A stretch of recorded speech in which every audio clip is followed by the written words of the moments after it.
मार्च की आखिरी तारीख, लेकिन सुबह फिर वही पुरानी। निवेशकों के लिए कुछ सुकून तो कुछ हैरानी सी, क्योंकि सोना फिर बढ़ा, चांदी फिर लुढ़की। तो निवेशकों के सामने फिर खड़ा हो गया वही पुराना सवाल, अभी खरीदें या इंतजार करें। मार्च यानी फाइनेंशियल ईयर की आखिरी दिन की शुरुआत गोल्ड और सिल्वर के लिए अलग अलग रुझान के साथ हुई है।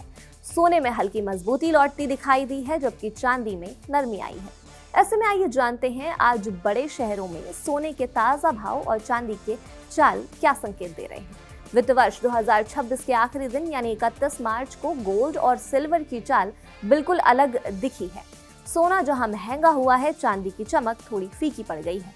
यानी एक तरफ सोना ऊपर जा रहा है और दूसरी तरफ चांदी फिसल रही है। ऐसे में आम निवेशकों के लिए सवाल बनता है कि आखिर क्या हो रहा है और आगे क्या करना चाहिए। दिल्ली की बात करें तो आज 24 कैरेट सोना प्रति 10 ग्राम 10 रुपए महंगा हुआ है और 22 कैरेट सोना भी 10 रुपए ऊपर गया है। पिछले 2 दिनों में देखें तो 24 कैरेट सोना 180 रुपए और 22 कैरेट सोना 160 रुपए तक महंगा हो गया है। यानी धीरे धीरे सोने में मजबूती लौटती दिखाई दे रही है। लेकिन दूसरी तरफ चांदी में गिरावट आई है।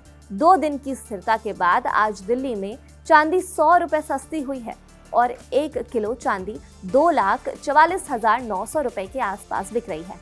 अगर बड़े शहरों की बात करें तो मुंबई और कोलकाता में चांदी का भाव लगभग इसी स्तर पर बना हुआ है। लेकिन चेन्नई में चांदी बाकी शहरों के मुकाबले ज्यादा महंगी है, जहां 1 किलो चांदी करीब 2,55,100 रुपए के आसपास चल रही है। यानी दक्षिण भारत में चांदी अभी भी ऊंचे स्तर पर बनी हुई है। अब सवाल है कि आखिर सोना क्यों बढ़ रहा है और चांदी क्यों गिर रही है। इसके पीछे कई वजहें हैं। पिछले कुछ समय से सोने की कीमतों में काफी उतार चढ़ाव देखने को मिला है। सोना रिकॉर्ड हाई से नीचे आ चुका है और बाजार में दबाव बना हुआ है। कई निवेशकों ने नुकसान की भरपाई के लिए सोना बेचना शुरू किया, जिससे कीमतों पर दबाव आया। हालांकि नीचे के स्तर पर खरीदारी भी हो रही है, जिससे गिरावट सीमित हो रही है। मार्केट एक्सपर्ट्स का मानना है कि सोने में गिरावट निवेश का मौका भी हो सकती है। उनका कहना है कि महंगाई, आर्थिक दबाव और वैश्विक अनिश्चितता जैसे कारण सोने को आगे सपोर्ट दे सकते हैं। यानी अभी उतार चढ़ाव रहेगा, लेकिन लंबी अवधि में सोना मजबूत रह सकता है।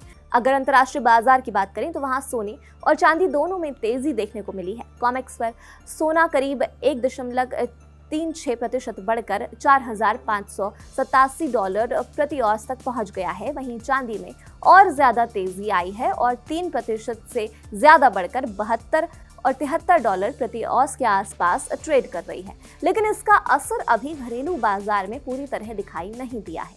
घरेलू बाजार यानी MCX पर सोना हल्की गिरावट के साथ करीब 1,47,450 रुपए प्रति 10 ग्राम पर बंद हुआ, जबकि चांदी मामूली बढ़त के साथ करीब 2,29,033 रुपए प्रति किलोग्राम रही। पिछले कुछ दिनों में चांदी की कीमतों में काफी उतार चढ़ाव देखा गया है। 25 मार्च को चांदी करीब 2,34,814 रुपए थी और 27 मार्च को गिरकर 2,21,647 रुपए हो गई। फिर 30 मार्च को ये बढ़कर करीब 2,30,135 रुपए तक पहुंच गई। एक्सपर्ट्स का मानना है कि आने वाले समय में सोना $4,300 से $4,600 के बीच रह सकता है।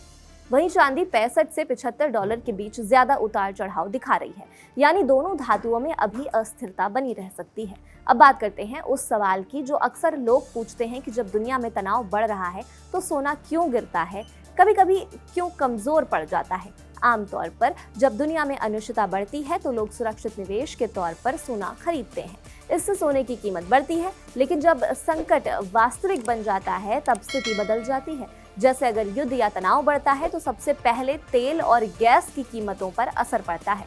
तेल महंगा होता है, जिससे देशों का खर्च बढ़ जाता है। ऐसे में कई देश अपनी जरूरतें पूरी करने के लिए सोना बेचते हैं और डॉलर लेते हैं। इसी वजह से कई बार तनाव के बावजूद सोने की कीमतें गिर जाती हैं। इस समय भी कुछ ऐसा ही देखने को मिल रहा है। मिडिल ईस्ट में तनाव और तेल की कीमतों में तेजी ने बाजार को प्रभावित किया है।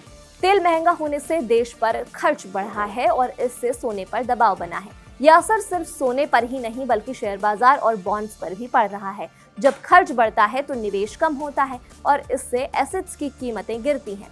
अगर ये स्थिति लंबी चलती है तो अर्थव्यवस्था पर भी असर पड़ सकता है। निवेशकों के लिए इस समय क्या करना चाहिए? एक्सपर्ट्स का कहना है कि जिनके पास लंबी अवधि का नजरिया है उनके लिए इस समय धीरे धीरे निवेश करने का हो सकता है। लेकिन छोटे निवेशकों को सावधानी बरतना चाहिए, ज्यादा जोखिम लेने से बचना चाहिए और धीरे धीरे निवेश करना बेहतर हो सकता है। भारत में सोने की कीमतों को कई चीजें प्रभावित करती हैं। अंतर्राष्ट्रीय बाजार, डॉलर की कीमतें, आयात शुल्क, टैक्स और रुपए की स्थिति जैसे कई फैक्टर्स रोजाना सोने के दाम तय करते हैं। इसीलिए कीमतों में रोज बदलाव देखने को मिलता है। भारत में सोना सिर्फ निवेश नहीं बल्कि परंपरा का भी हिस्सा है। शादी, विवाह, त्योहार और खास मौकों पर सोना खरीदना शुभ माना जाता है।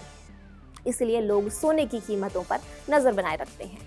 अगर निवेश के विकल्प की बात करें तो आजकल सोना खरीदने के कई तरीके हैं। Digital gold ETF, jewellery, bank gold account और M6 जैसे विकल्प मौजूद हैं।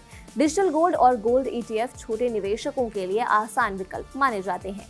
एक्सपर्ट्स आमतौर पर सलाह देते हैं कि कुल निवेश का 5 से 15% हिस्सा सोने में रखना ठीक माना जाता है। इससे जोखिम कम होता है और पोर्टफोलियो संतुलित रहता है।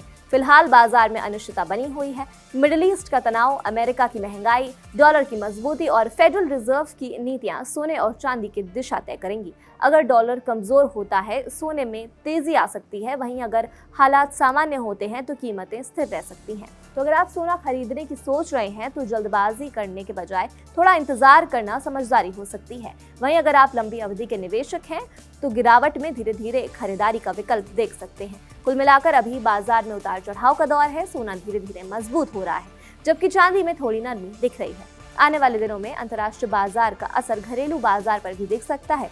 ऐसे में खरीदारी से पहले बाजार की चाल पर नजर बनाए रखना बेहद जरूरी है। सोने और चांदी के ऐसे और अपडेट्स के लिए दोबारा लौटेगा हमारे चैनल कड़क पर।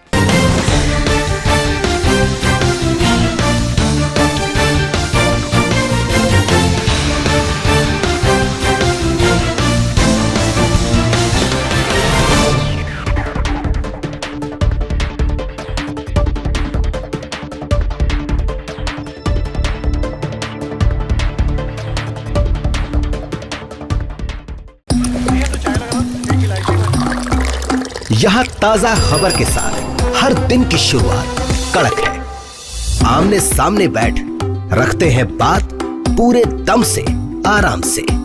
चर्चा होती है बेधड़क। यहाँ किस्से कहानियों में बोल सरल और अंदाज बेहद कड़क मिलता है। जीने में एक तेवर है जो आता है सही ज्ञान, जानकारी और उससे कमाई कड़क नोट से।